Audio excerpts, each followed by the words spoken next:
Well, hello everyone. This is Dr. Chandra Williams, and I wanted to go over. I have a lot of people questioning me about how to search for grant opportunities and what I look for. So I just want to review this right quick. Um, First, you go to grants.gov, and these are for federal grants. Grants.gov, and you can go to search grants. I've already found one that I'm working on now. It's the fiscal year 2024 Farm to School Grants, and it's sponsored by the Department of Agriculture, the Food and Nutrition Service area.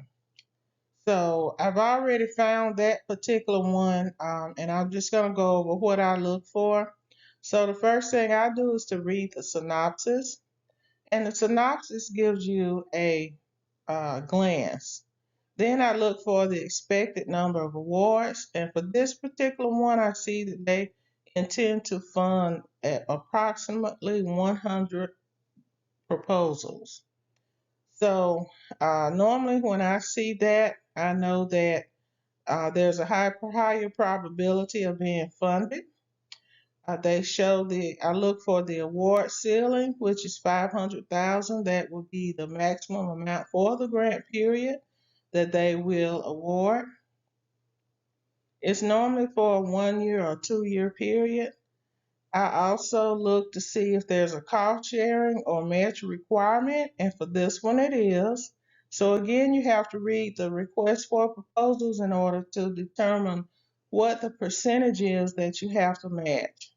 So if it's 25% of whatever amount that you're applying for, then that 25%, they will let you know if there has to be a cash match or if it's in kind, meaning that, for an example, you may use your facilities for office space. You may utilize your utilities. You'll pay that, or you'll have an employee that maybe will just spend 50% of her time on the grant or 100% on the grant, but that the agency is paying her salary. The closing date is important. This particular closing date is January the 12th, 2024. Normally, I would have been working on this for quite some time. In this case, I have been working on it for a nonprofit organization. But I've written so many of these farm gardening, community gardening type proposals that I pretty much, know the landscape, and I've reviewed the um, RFP extensively, so I know exactly what we're looking for and what I need to write. The estimated total program funding in this case is $12 million. So that's going to be spread out across those 100 awards. And not everyone is even going to apply for $500,000. People will apply for, or organizations will apply for much less. And the final award amount will be determined by the program officers, the budget office of that particular program. And they'll look for a number of things with respect to compliance for the organization. Okay, so you'll see that also in the synopsis, there's a section for eligible applicants. And in this case, I'm writing this proposal for a nonprofit that has a 501c3. When I was in the university settings and when I write for universities, I make sure that it will say institutions of higher education, universities, and it'll have a breakdown for who can apply for this particular program. So you definitely want to make sure that your organization is eligible. Okay, and this gives a description of the Patrick Leahy Farm to School Grant Program and what it's designed to do. So basically, this particular program is going to increase the availability of local foods, primarily vegetables, in schools, and help those students connect with their food through education, taste tests, school gardens, field trips, local food sourcing for school meals. So the food will be grown and shared with the school. This particular grant awards projects of 24 months in length for funding up to $500,000, and that's over that 2-year period. So, um, going back up the synopsis, they'll have version history as well. And in version history, again, this is all in grants.gov, and it will show you the different versions of the synopsis because they get updated. So one was updated eligibility to remove nonprofits without a 501c3 because they want the nonprofits to have a 501c3. It shows a date that they were changed or updated. Then if you click on related documents, again, there's information about frequently asked questions here and when it was listed, and then the file folder uh, that includes the request for applications and all other files for this particular program. I have already downloaded this because I've been reading it, and it shows the last updated size and the file size for this. So I have already downloaded it. It's on my laptop.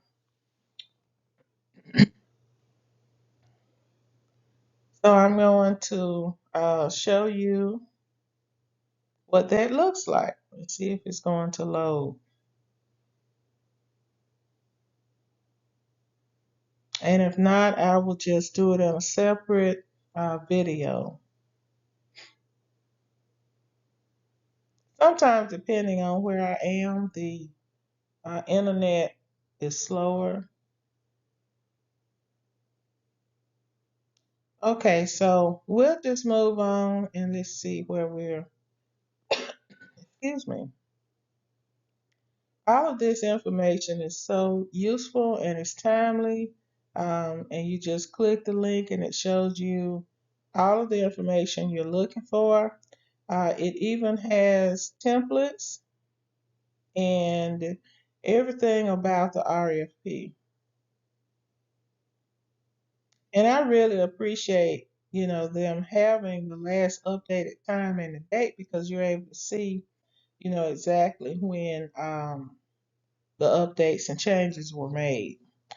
So each proposal, each grant, they're going to have notices, updates, and everything about that particular program. CDFA is important, that number 10.7575, because when you apply for it, you have to make sure. Um, this particular page, when you get ready to apply through grants.gov, um, it will show you the mandatory forms. It will show you right there who the contact is for this particular program if you have any problems. The SF 424 is the application for federal assistance. All of these in the left column are required. And then the optional forms are on the right side, but you can click to preview them. You can download them, print them out, which, a lot of people do, print them out and write on it and have their supervisor or someone else to review all of the forms. And then they go back and either upload them or you can fill these out within the grants.gov as well and then print them out. But at any rate, this is a very important section in grants.gov for you to go to when you want more information and when you are about to apply and submit the application. So there I clicked on apply just to show you again. But when you click on apply, you have to be ready to log in, and you could do this prior to clicking on apply, or you can do it later. Now you have to have a login.gov account for the institution. So you'll need the login.gov the um, password, and the login name. And then there are some other categories as well for that, but this is where you will apply. So you need to have already, I would give yourselves 3 months to make sure that you have all of the login information, login.gov, and you have everything that the other required requirements for submitting a federal grant. You have everything done before you try to apply for a grant.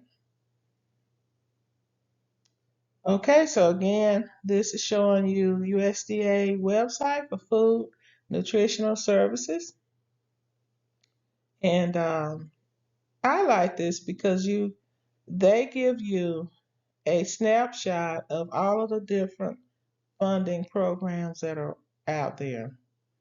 And you're able to see the programs. You know, you may be familiar with WIC and SNAP, the grant opportunities, and they actually have a list of those, the open date, the title, the funding opportunity number, as well as the closing date. So you can see um, a snapshot of what programs are available.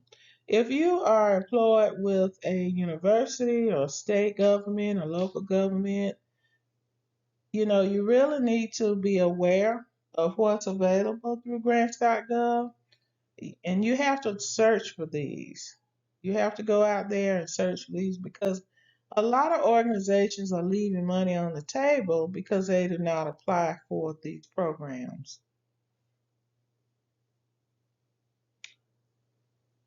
Also, there's some close now. There's a lot of um, value to looking at closed grant opportunities because you'll know what to potentially expect for next year or in the years to come. And you or your organization can start to get ready for those. So you definitely do not want to wait until the last minute.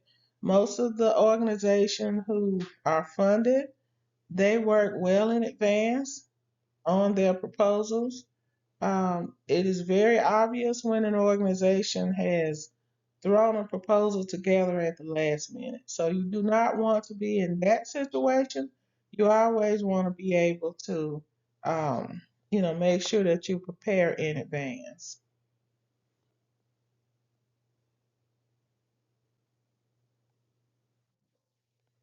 All right, so that is about it. Uh, thank you for listening, and I just wanted to go over this a little bit of information to show you how to view a grant opportunity in grants.gov. Thank you so much and have a blessed day.